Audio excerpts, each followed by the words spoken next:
Hello. Welcome to my channel. If it's your first time watching, my name is Priska and I share topics or experiences based on my passions, talents, and skills that I have gathered so far. Today, I would like us to talk about philosophy. Have you ever wondered why we are here? What's the purpose of life, or what's the significance of existence? Let's get into it.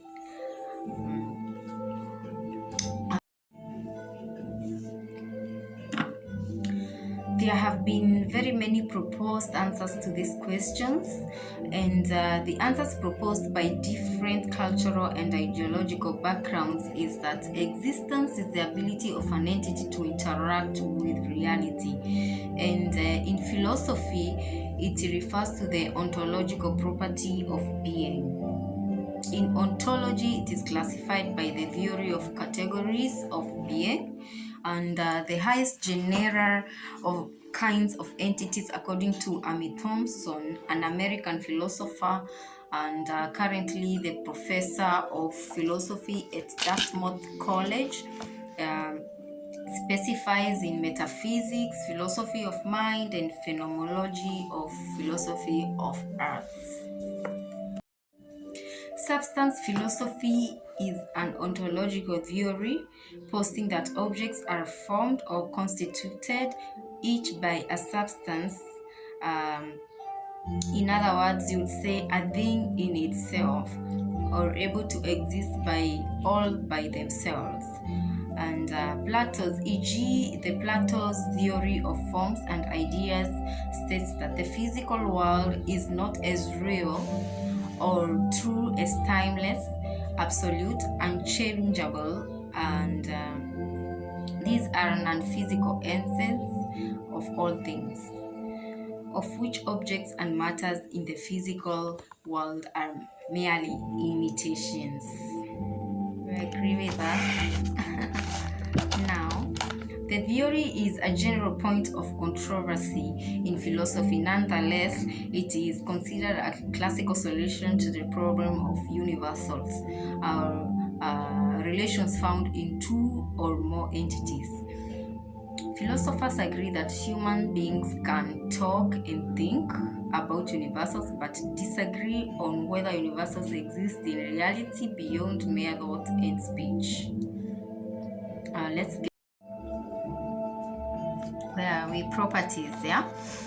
The property may be considered a form of object in its own right, like able to possess other properties.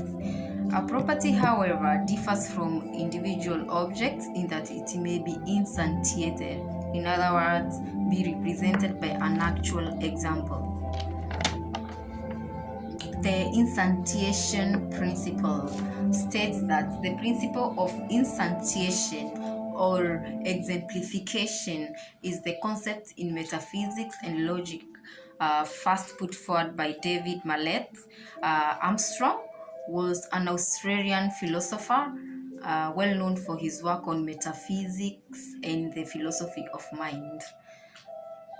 Instantiation is the concept that there can be no uninstantiated or unexemplified properties or universals. In other words, it is impossible for a property to exist which is not had some object. In this case, a ruby stone contains a trace of chromium to produce its red color. Now, chromium is a property in its own. However, it differs from the individual object, that's the ruby, in that it may be instantiated. Okay, relations philosophy are ways in which things stand to each other. In relations, there are many ways that are similar to properties in that both characterize the things they apply to. In philosophy, especially metaphysics, theories of relations are typically introduced to account for repetitions of how several things stand to each other.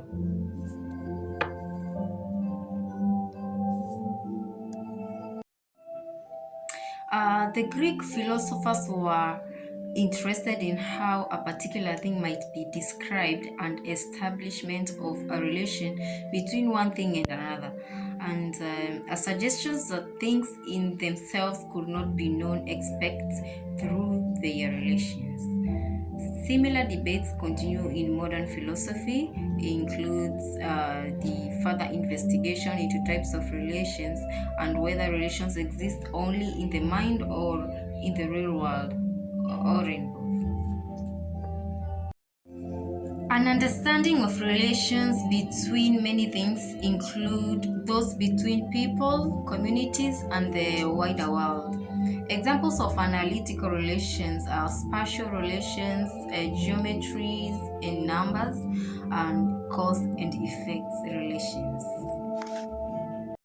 Spatial relations specifies how some object is located in space in relation to some reference object, often represented by a bounding box. The dog, for example, may be on the blanket outside of the house or in the dog house, that's a kennel, or in a kennel, and these types of words are sometimes called positions of an object in relation to something. Cause and effect relations. In the cause and effect relationship, one or more things happen as a result of something else. A cause is a catalyst and a motive or an action that brings about a reaction or reactions.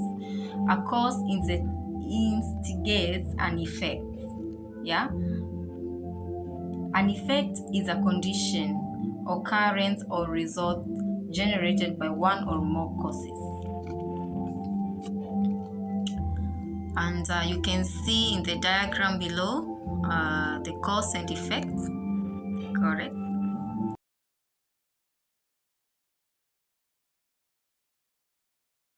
Well, that's it for today. I hope you enjoyed the video, and here are some books that you can read regarding the topic on philosophy. And there are a few books that you can get from David Mallet, the philosopher, and one is Nominalism and Realism.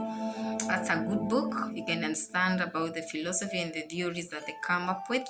And another one is What is Law of Nature? Materialist Theory of the Mind. I hope you've enjoyed the video.